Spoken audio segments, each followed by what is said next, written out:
Today, let's continue with the Marvel Cinematic Universe series. When it comes to the weakest superhero in the Marvel lineup, that would definitely be Star-Lord. Even though Star-Lord has the blood of a Celestial running through his veins, he doesn't actually have any superpowers. What's more, he's very funny and likes to dance, but this seemingly ordinary half-Celestial actually ended up killing his own father. And keep in mind, Star-Lord's father was a full-on Celestial. So, what exactly happened here? Let's continue with the 12th movie in the Marvel Cinematic Universe series, Guardians of the Galaxy Volume 2 star. After the team successfully defeated the Big Bad Ronin in the first Guardians of the Galaxy, their fame spread like wildfire across the universe, and bounty missions started rolling in faster than they could handle. This time, they'd been tasked by the Sovereign to take down a multi-dimensional creature called the Abelisk, which had been stealing their batteries. However, the Abelisk's hide was incredibly tough, making it nearly impossible to find a weak point from the outside.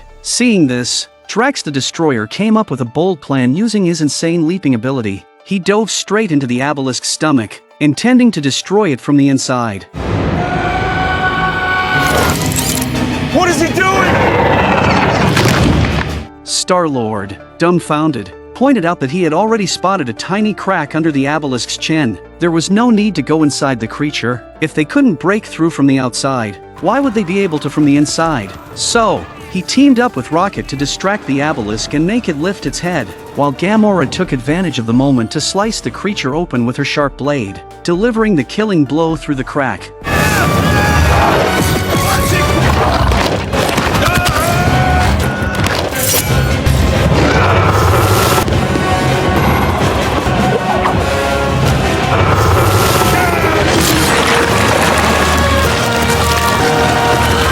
Abelisk fell to the ground with a crash, marking its end. When Drax emerged from the creature's body, he was smugly convinced he had taken down the beast all by himself. Even Baby Groot couldn't help but give him a look of pure disdain for his shameless bragging. With the mission completed, the High Priestess Aisha of the Sovereign rewarded the Guardians of the Galaxy by handing over Nebula, who had been caught trying to steal their batteries. Just as they collected their reward and were about to leave, Rocket couldn't resist showing off to Drax, boasting about his latest feat. He had managed to steal some batteries for himself. Little did they know, this act would almost spell disaster. The team then prepared to take Nebula to Xandar to cash in her bounty, but out of nowhere, they were ambushed by the Sovereign fleet. Clearly, the Sovereign had discovered Rocket's theft and had sent an army of remote-controlled ships to hunt them down.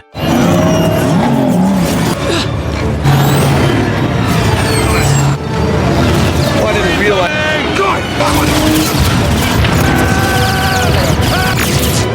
The whole scene was like a sudden arcade game adventure come to life. Faced with a massive fleet of ships surrounding them, the Guardians of the Galaxy had no choice but to find the nearest jump point to escape. However, reaching the jump point meant they had to fly through a dangerous asteroid field. While piloting the ship, Star-Lord and Rocket started arguing over who was the better pilot, showing off their flying skills. As a result, they lost control of the ship and crashed into an asteroid, nearly killing Nebula, who was strapped in the back.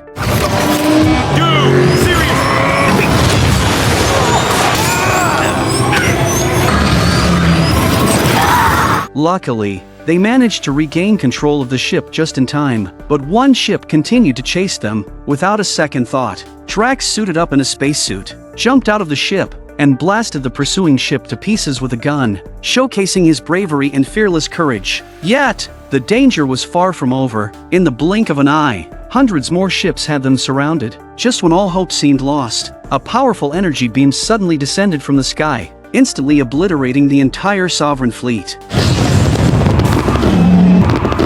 A few minutes later, a glowing white, egg-shaped ship slowly approached, and standing atop it was a mysterious old man. Before anyone could react, their ship passed through the jump point and emerged on the unfamiliar planet of Berhurt. As the ship rattled and roared violently, the team realized they were about to crash. Terrified, Baby Groot hurriedly stuffed a handful of candy into his mouth, as if hoping it would calm his nerves. Fortunately, after smashing through countless trees, the ship finally landed safely.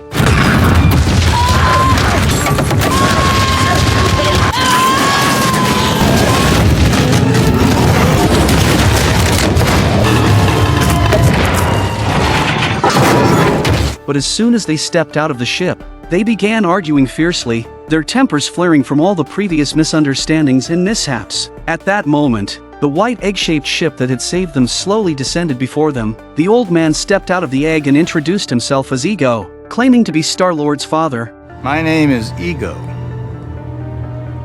and I'm your dad, Peter. This sudden revelation left Star-Lord in disbelief, his mind completely blank. Later that evening, Ego revealed even more about Star-Lord's past. It turned out that after Star-Lord's mother passed away, Ego had sent Yondu to Earth to find him and bring him back. But Yondu never delivered Star-Lord to Ego. Instead, he kept him and raised him, teaching him the skills of thievery and combat. To verify whether Ego was telling the truth, the group decided to split up. Gamora and Drax would accompany Star-Lord to Ego's planet, while Rocket and Groot stayed behind to repair the ship and guard Nebula. Aboard the ship, Star-Lord and Drax became deeply intrigued by the antennae on Mantis's head. Mantis explained that her power was to sense other people's emotions, and she could also soothe their feelings and lull them to sleep. Ego kept her around because he needed Mantis's calming abilities to help him fall asleep. Drax was amazed and asked to experience it for himself. Mantis quickly exposed Star-Lord's hidden feelings. You feel love? Yeah, I feel a general unselfish love for just about everybody. No, romantic, sexual love. No, I don't. For her. No, that is not. Okay. Which caused Drax to burst out laughing. Then Mantis touched Drax, making her laugh along with him. Leaving Star-Lord feeling even more embarrassed. Meanwhile, on the planet Contraxia, Yondu unexpectedly crossed paths with his old Ravagers leader. Seems like this establishment is the wrong kind of disreputable. Stakar. It turned out that the Ravagers had an unspoken rule: never deal in children. However, a younger Yondu broke this principle, which led to Stakar stripping him of all his honors and leaving him disgraced among his crew. At that moment, the Sovereign's High Priestess Aisha approached Yondu and hired him and his team to capture the Guardians of the Galaxy. They quickly tracked down the location of Star-Lord's ship, but as they prepared to sneak up on it, they accidentally triggered a trap Rocket had set up in advance.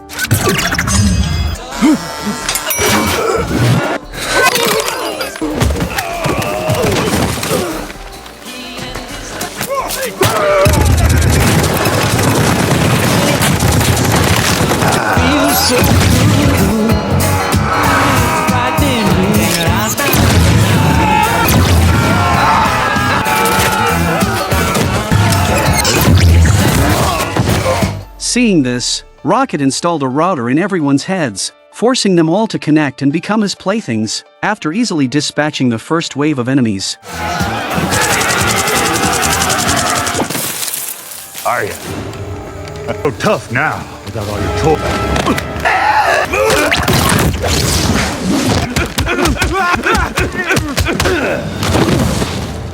Rocket suddenly heard a familiar whistle. Before he knew it, a Yaka arrow was heading straight for him, leaving him frozen in place. At that moment, Yondu appeared just in time and told Rocket that although the bounty offered by the Sovereign was tempting, he had no intention of actually capturing the Guardians of the Galaxy, because if he did, it would bring the wrath of the Nova Corps from Xander upon them. In truth, Yondu had a personal reason he wanted to protect Star-Lord. However, some of his greedy crew members weren't willing to give up the hefty reward, leading to a sudden mutiny. Meanwhile, inside the ship, Nebula was trying to convince Groot to free her from her handcuffs. Your friend, there's too many of them. He needs my help. If you care about him, you need to get me out of these bonds. They are going to kill him.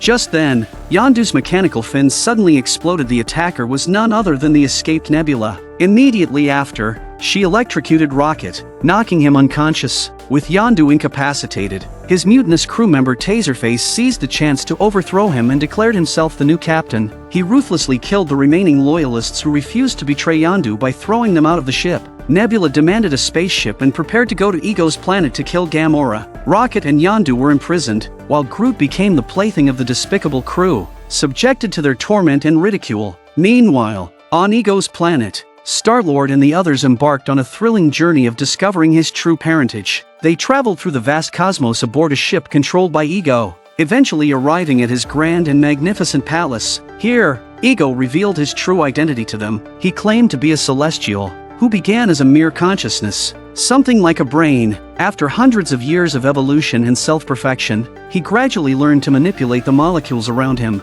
slowly enveloping his brain and forming the planet they were now standing on. He then manifested his consciousness into a human form. Because a person has survived for hundreds of millions of years and feels lonely, he began to search for life forms all over the universe. During this quest, he met Star-Lord's mother on Earth, fell in love, and created the love child that was Star-Lord. Star-Lord questioned his father, asking why he left his mother when she loved him so much. Ego explained that he had to return to his planet frequently, otherwise, he would wither and die. Didn't you come back? Why did you send Yondu, a criminal of all people, to come and to fetch me? I loved your mother, Peter. I couldn't stand to set foot on an Earth where she wasn't living. You can't imagine what that's like. I know exactly what that feels like. I had to watch her die. Over the millions and millions of years of my existence, I've made many mistakes, Peter. But you're not one of them. Please give me the chance to be the father she would want me to be. There's so much that I need to teach you about this planet and the light within. They are a part of you, Peter. What do you mean? Give me your hand, son. After a brief argument and some explanation, Star-Lord finally forgave his father for abandoning him. Under Ego's careful guidance, Star-Lord's godly powers began to awaken, and he was overwhelmed with joy at having found his father. However, Gamora couldn't shake an uneasy feeling. She had caught Mantis trying to tell Drax something, but when she approached, Mantis hesitated and stopped talking, so Gamora felt that there must be some hidden truth here. This intuition, perhaps a woman's sixth sense, led her to feel that there was more to the situation. This growing unease caused a rift between her and Star-Lord, eventually leading to a heated argument. Feeling frustrated, Gamora decided to step outside for some fresh air, only to be ambushed by her sister Nebula, who had come to kill her. After a heart-pounding chase and fierce combat, Gamora cleverly hid in a secluded cave. Nebula, driven by her unyielding determination, charged in without hesitation. However, the pursuit caused Nebula's ship to crash, instantly turning the once quiet cave into a battlefield. Facing this sudden change, Gamora reacted quickly. She grabbed an oversized Gatling gun and unleashed a barrage of fire at the wrecked ship. The gun's recoil was so strong it seemed like it would tear everything apart.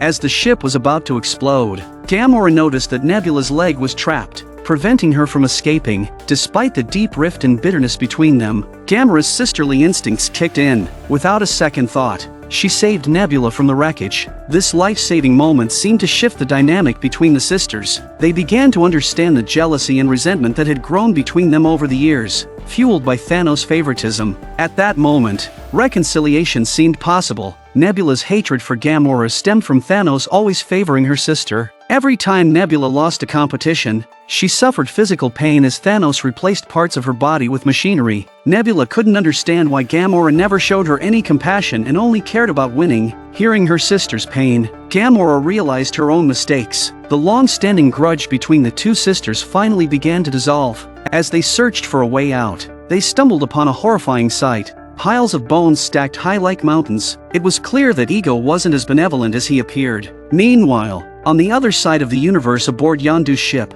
a dejected Groot, after being mocked, made his way to Rocket and Yondu. Yondu gave Groot a mission to sneak into Taserface's quarters and steal a spare mechanical fin so Yondu could regain his fighting abilities. However, Groot didn't quite understand the task, and what he brought back left Rocket both amused and exasperated. That's Vorker's eye. He takes it out when he sleeps. Go, look again. We told you it was this big. That's a desk. Finally, with some guidance from Kraglin, Groot found the correct drawer and retrieved the fin. Yondu successfully installed the spare fin and prepared for the coming battle. Kraglin then confided in Yondu, admitting that he never wanted to rebel, but had been forced to go along with those who murdered his friends. Yondu, without holding a grudge, instructed Kraglin to prepare the third compartment of the ship and be ready. Afterward, Rocket helped Yondu weld together the crucial mechanical device. The fight to reclaim their dignity and exact revenge had begun. Yondu, with unmatched skill, controlled the Yaka arrow, sending it slicing through the hearts of the traitorous crew. Down there! Big close, a little bit closer, just make it so strong.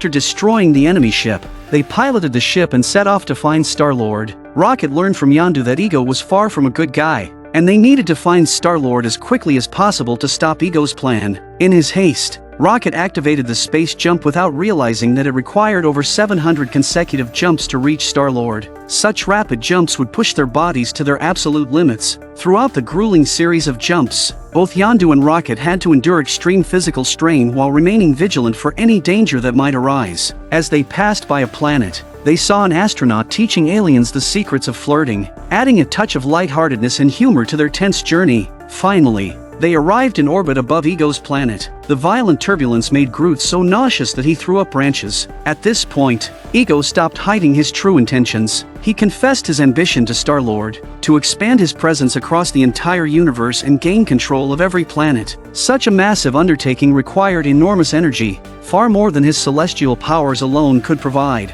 To achieve this goal, Ego had spent thousands of years searching for another celestial. He mated with life forms on different planets, hoping to produce a child who shared his powers. Unfortunately, without exception, all of these descendants are useless inferior creatures. Ego had Yondu bring these children to him, where he absorbed their energy and then killed them. Star-Lord was the only one who inherited his celestial powers. This was why, in the previous film, Star-Lord was able to withstand the immense power of the Infinity Stone. Star-Lord was a little dazed when he heard this. If Ego continued with his plan, all of Star-Lord's friends, as well as the humans on Earth, would die. But Ego showed no sign of stopping. He continued to spout twisted logic, trying to brainwash Star-Lord completely. At this critical moment, Ego carelessly revealed the truth about Star-Lord's mother's death. It was he who had killed her with his own hands. This revelation hit Star-Lord like a bolt from the blue, snapping him back to reality. Without hesitation, he pulled out his gun and fired, riddling Ego's body with bullet holes. But Ego's power was far from simple. He extended a tentacle that pierced through Star-Lord's chest and crushed the cassette player that his mother had given him before she died. Just as Star-Lord was about to be completely defeated, Yondu arrived just in time, ramming his ship into Ego's tentacles and freeing Star-Lord. However, Ego wasn't done yet. He unleashed countless tentacles, entangling the ship and trapping them. Despite the dire situation, Star-Lord and his teammates refused to give up. There's a backup! That's my freaking father!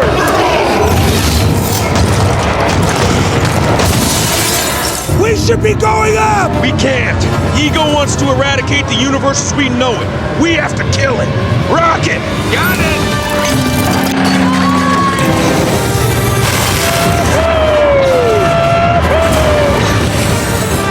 So we're saving the galaxy again? I guess.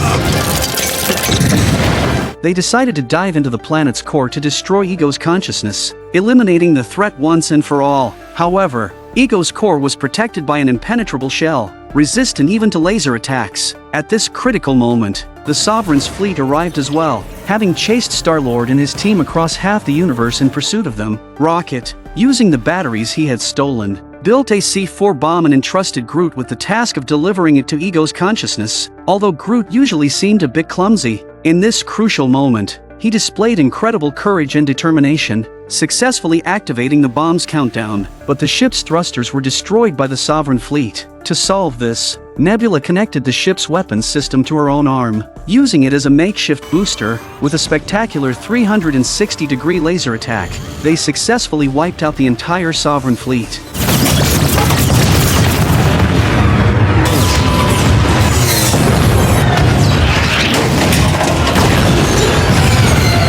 At the same time, Ego fully awakened, unleashing even greater power in an attempt to wipe out everyone. Yet, Star-Lord and his team didn't retreat. They fought back together, engaging Ego in a fierce battle.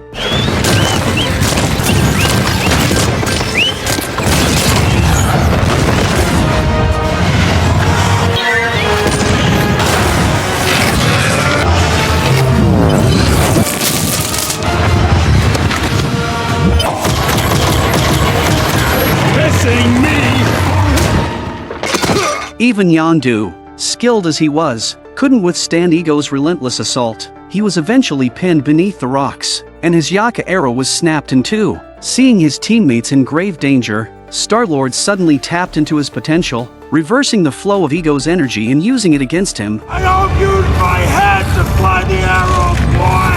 I use my arm!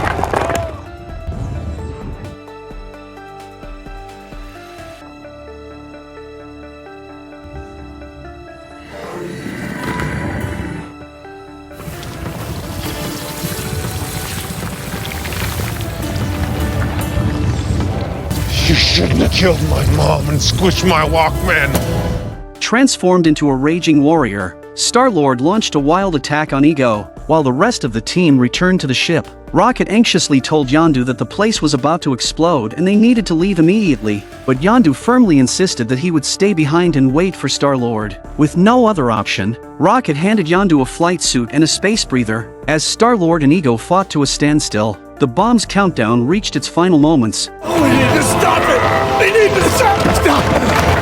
If you kill me, you'll be just like everybody else! What's so wrong with that? No! As the bomb exploded, Ego's consciousness, which had survived for hundreds of millions of years, instantly disintegrated into a pool of sludge. But with Ego's destruction, Star-Lord lost his celestial powers.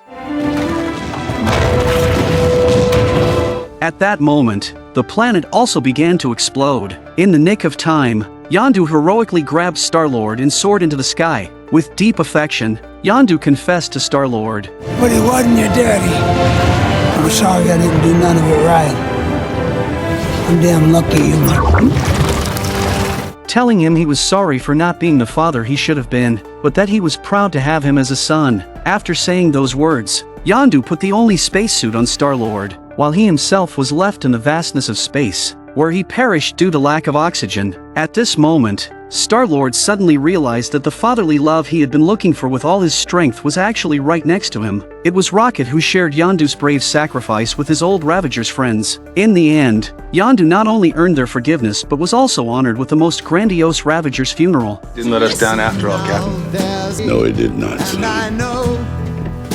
He did not. Yondu, daughter, I will see you in the stars. Fare thee well, old friend. In the final scene, Kraglin handed Star-Lord the MP3 player that Yondu had prepared for him, filled with 300 of Star-Lord's favorite songs, because Yondu knew that one day Star-Lord would return to the ship. This gesture was filled with fatherly love. Star-Lord also passed the repaired Yaka arrow to Kraglin, making him Yondu's successor. Having witnessed Star-Lord's experience, Gamora came to realize the true value of family. She sincerely invited Nebula to join them in their fight against Thanos, to protect all the other children across the universe who had suffered at his hands, just like the two sisters had. And with that, the story comes to an end. Stay tuned for more excitement next time.